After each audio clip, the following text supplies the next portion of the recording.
তাই তো, তো সেই জিনিসটাই হবে। আর আমি বেঁচে থাকি যদি আমি বেঁচে থাকতে থাকতে যদি কোনাটা আমার পড়ে যায়, আর আমি যদি কहीं কাউ পেয়ে যাই,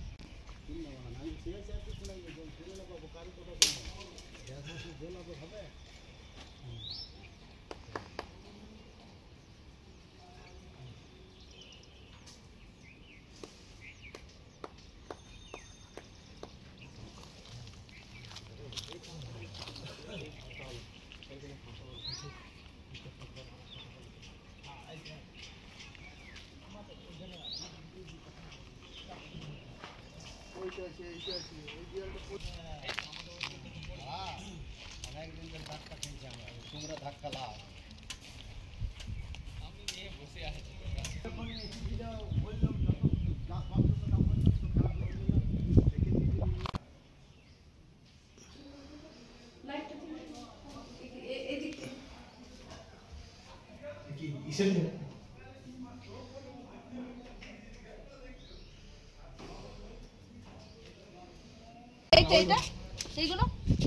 আমাদেরও পড়বে এবারে সব আস্তে আস্তে।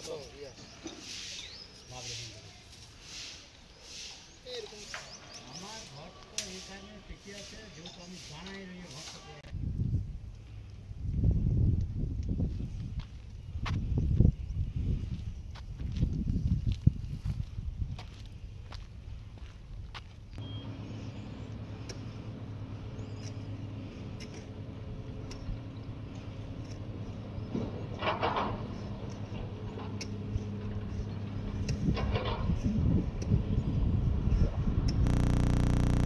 যদি বলেন, কাল দুপুর 2টোর সময় ব্লাস্টিং হয়েছিল। ব্লাস্টিং হওয়ার পর একটা দেয়ালটা হেলে যায়। তো আজ সকালে দেখলাম দেয়ালটা পড়ে গেছে।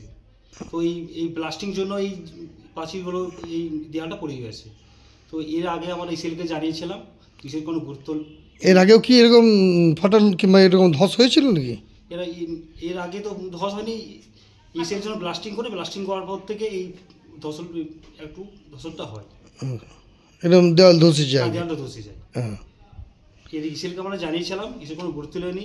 ওনারা এসেছিলেন, ওনারা বললেন আপনাদের এর আগে আপনাদের দেওয়াল করে দেবো, কিন্তু ওরা কিছু গুরুত্ব নেয়। বাড়িতেও কি কোনো এফেক্ট হয়েছে নাকি? বাড়ির মধ্যে কিছু ক্র্যাক হয়েছে, কিছু জায়গায় ক্র্যাক হয়েছে, এমনকি বাড়ি পড়ে যাওয়ার সম্ভাবনা আছে। অনেক জায়গায় একটু দেওয়াল হেলে আছে। অন্য আশেপাশে কোনো জায়গায় কলোনির মধ্যে অনেকগুলো বাড়ি হয়েছে। আমাদের পাশের বাড়ি আছে, ওদের এই দেওয়ালটা একটু হেলে আছে ব্লাস্টিং জন্য। অনেকে কলোনি বাড়ির আরও হেলে আছে। কিছু পাঁচির একটা ফাটল ধরেছে, বাড়ি ক্র্যাক হয়েছে। এই ব্লাস্টিং জন্য অনেক বাড়ির ক্ষতি, আমাদের কলোনির অনেক ক্ষতিগ্রস্ত হচ্ছে। তো এইখানে অসুবিধা কি আগে হয়েছিল না আপনাদের এই বাড়ি? আমাদের বাড়ি আগে হয়েছিল, বাড়ি হওয়ার পর অসুবিধা হয়েছে। তো কি এখন প্রত্যেকদিন ভয় এত? হ্যাঁ, প্রত্যেকদিন এমন কি ভয়, আমাদের মৃত্যুর সঙ্গে লড়াই করছি। আমরা মৃত্যুর সঙ্গে লড়াই করছি। একান্ত এই যে ব্লাস্টিং হচ্ছে, ব্লাস্টিং জন্য একান্ত যদি কি বাড়ি পড়ে যাওয়ার সম্ভাবনা আছে, কি বাড়ি পড়ে যেতে পারে। এত যে কম্পন করছে আর বাড়ি পড়ে গেলে তার প্রত্যেকটা কলোনির মানুষ তো মারা যাবো। ইসের কোনো গুরুত্ব নিচ্ছে না ওরা। এটা জানিয়েছেন ইসেলকে? জানিয়েছি আমরা, ইসেলকে জানিয়েছি, কিছু ব্যবস্থা নেই আমাদের। ভয় থাকে কোনো রকম যে না? দুপুরবেলা একটু ভয় লাগে, ব্লাস্টিং তো ভয় লাগে। দুপুরবেলায় ব্লাস্টিং হয়ে ভয় লাগে। কম্পন এতই ভীষণ কম্পন হয় যে এমনকি মনে লাগে যে বাড়িটা পড়ে যাবে। কম্পনটা খুব জোর কম্পনটা হয়। প্রতিদিন দুপুর 2টোর সময় কম্পনটা হয়। প্রত্যেকদিন দুপুর 2টোর সময় কম্পনটা হয়। প্রত্যেক দিনই আতঙ্ক থাকে? প্রতিদিন দুপুর 2টো কম্পনটা হয়। কি নাম আপনার? আমরা বিশ্বজিৎ দাস। বর্তমানে নরসিংহাসুল কলেজের ওসিপি আনকন্ট্রোল ব্লাস্টিং করছে, যার ফলে আমাদের সমস্ত ঘর বাড়ি কম্পন হচ্ছে। এমন হয় দুপুরে মানুষ খেয়ে শুয়ে থাকে, বিছানা থেকে উঠে আসে যেন ভূমিকম্প হচ্ছে, মনে হয় ঘর বাড়িগুলো পড়ে যাবে। এই বিষয়ে বহুবার 2021 সাল থেকে আমরা চিঠি তো দিয়েছি, বিভিন্ন টাইমে জিএম, এজিএম, আপনার এজেন্ট, ম্যানেজারের সাথে সিটিং করেছি। তারা বারবার আশ্বাস দিয়েছে যে আমরা মিনিমাইজ করব, কোনো রকমে আপনাদের ঘর বাড়ির ক্ষতি হবে না। আমাদের সাথে আলোচনার পর 2-4 দিন ঠিক থাকছে, আবার সেইভাবে ওরা কন্টিনিউ করছে।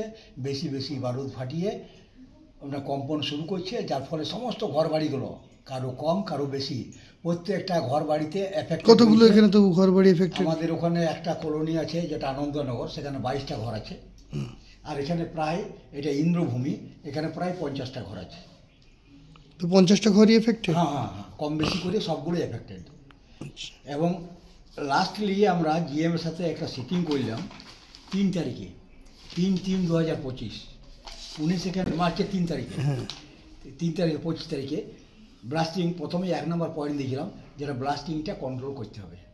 উনি রিপ্লাই বললেন যে এটা to minimise the vibration, instruction দিচ্ছি ম্যানেজারকে যাতে মিনিমাইজ করে। ইস্যু ছিল জল, বিদ্যুৎ, এসব সেগুলো বলেছিল আমরা কনসিডার করব, কিন্তু আমাদের ব্লাস্টিংটা কন্ট্রোল করা। যেহেতু এটা জাতীয় সম্পদ, আমরা একেবারেই বন্ধ করতে পারবো না, সে ক্ষমতা আমাদের নেই। সুতরাং আমাদের ঘর বাড়িগুলো যাতে বাঁচে সেইভাবে যাতে প্রোডাকশনটা ওরা করে, সেইটা বারবার আমরা লিখিতভাবে বিভিন্ন টাইমে কথা বলেছি। তো এই যে আপনার ওসিপি যেটা হয়েছে, এই ওসিপিটা কি আপনাদের বাড়ি ঘর হওয়ার আগে হয়েছে না পরে হয়েছে? ওসিপিটা পরে হয়েছে, এবং আমাদের সমস্ত ঘর বাড়ির পারমিশন আছে। আমরা পৌরসভা থেকে পারমিশন নিয়ে ঘর করেছি, এবং তার পেপার সমস্ত আছে, তাদেরকে জানিয়েছি। তাহলে ওদের আমাদেরকে নোটিশ করা দরকার ছিল যে আপনারা এই এলাকায় আমরা ওসিপি করবো, আপনারা ঘর বাড়ি করবেন না, অন্তত একটা বোর্ড থাকে, বোর্ড লাগিয়ে দেওয়া, ওসব কিছু করে না। কোনো রকম কিছু আমাদেরকে বলেনি। ওরা হঠাৎ ওই তফসিতে চলছিল, ওই সাইড থেকে করে ব্লাস্টিং করে আসছে, হঠাৎ এই সাইডে দেখি ব্লাস্টিং শুরু হয়ে গেছে। এবং 2021 সাল থেকে, এবং 2021 থেকে আমাদের লড়াইটা চলছে, কিন্তু আমরা ম্যানেজমেন্টের সঙ্গে পেরে উঠছি না। মানে প্রত্যেকটা মানুষ এইখানে বেশিরভাগ আপনার 90% হচ্ছে ইসিএলের এই রিটায়ার্ড এমপ্লয়ি তারা, এবং তাদের যেটুকু পুঁজি আপনার গ্র্যাচুইটি, পিএফ, নানান জিনিস, সেই পয়সা দিয়ে বাড়ি ঘরগুলো তৈরি করেছে। এবং এইটা যদি পড়ে যায়, আর ভবিষ্যতে কোনোদিনই ঘর বাড়ি করার ক্ষমতা আমাদের নেই। এখন তো আতঙ্কের মধ্যে আছি, কী হবে? এই তো দেখছেন এই বাউন্ডারিটা পড়ে গেল। এই সুকুমার বাড়ি মারা গেছেন, তার স্ত্রী আছেন, তার ছেলে আছে, আর বাউন্ডারি ওয়ালটা পড়ে গেল। এবারে বলুন অসহায় তারা কী করবে? রাতে থাকা কষ্ট হবে, ভয় ভীতির মধ্যে থাকতে হবে। তো এইগুলো দূর করার জন্যই তো ম্যানেজার এসেছিলেন, বললো যে আমরা এইটা বাউন্ডারি ওয়ালটা করে দেবো তাড়াতাড়ি, দেখা যাক কী করে। কিন্তু এইভাবে কটা করে দিবে? সবগুলো আছে, এখন এটা বাউন্ডারি ওয়াল পড়ছে, কাল বাড়িটা পড়ে যেতে পারে, এবং বাড়িটা যদি পড়ে যায়, বাড়ির ফলে মানুষের ক্ষতি হবে, মৃত্যু হতে পারে।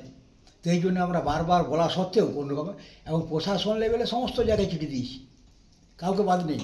ডিএম, এসডিও, আপনার ওই থানা পুলিশ যা আছে, পুলিশ কমিশনার থেকে শুরু করে সিএমডি, কাউকে বাদ নেই। এই ক্ষেত্রে কতটা দূরে রয়েছে এই কয়লা খনি? এটা খুব বেশি হলে 2 কিলোমিটার হবে, 200 মিটার। 200 মিটার, 200 মিটার চলে এসছে কাছে, 200 মিটারের আগে চলে এসছে। কিন্তু ওদের আছে, পরিষ্কার একটা এগ্রিমেন্ট আছে, যেটা আছে যে যেখানেই ওসিপি করবে, নিয়ারেস্ট যে লোকালিটিজ আছে তাদের ম্যান অ্যান্ড মেটেরিয়ালসের সুরক্ষার দায়িত্ব হচ্ছে ম্যানেজমেন্টের। পরিষ্কার লেখা আছে, আমার কাছে কপি আছে, তার রিহ্যাবিলিটেশন কপি, তাতে পরিষ্কার লেখা আছে যে management have to look after the safety of the man and materials of this localities. কিন্তু সেটা শুনছে না, করছে না, মানছে না। এবং আজকে কি আপনাদের প্রতিশ্রুতি দিলেন, কি বললেন ম্যানেজমেন্টের লোকেরা? দিলেন যে এইটা বাউন্ডারি ওয়ালটা আমি করে দিচ্ছি, কাল থেকে কাজ শুরু হবে, এবং বাকিটা মিনিমাইজ করব। যা বলে আসছেন সেই এক কথা, মিনিমাইজ করব যাতে আপনাদের এফেক্টেড হবে। আপনারা কি চাইছেন? আমরা চাইছি যে কাজ যদি করতে চান করুন, কিন্তু কোনো রকম যাতে আমাদের বাড়ির ক্ষতি না হয়, বাড়ির ক্ষতি না করে কাজ করুন, এটা আমরা বলে এসেছি, আজও বলছি, আপনাদের কাছেও বলছি যে আমাদের ক্ষতি যাতে না হয়, ঘরবাড়ি ক্ষতি যেন না হয়। তারপর ওনারা আপনার কয়লা উত্তোলন করুন, আমাদের আপত্তি নেই। আর যদি তা না করতে পারেন তাহলে বন্ধ করুন, আমরা অনুরোধ করবো যে আপনারা এই ইয়েটা বন্ধ করে দিন। আপনার নাম? আমার নাম কার্তিক চন্দ্র মাঝি।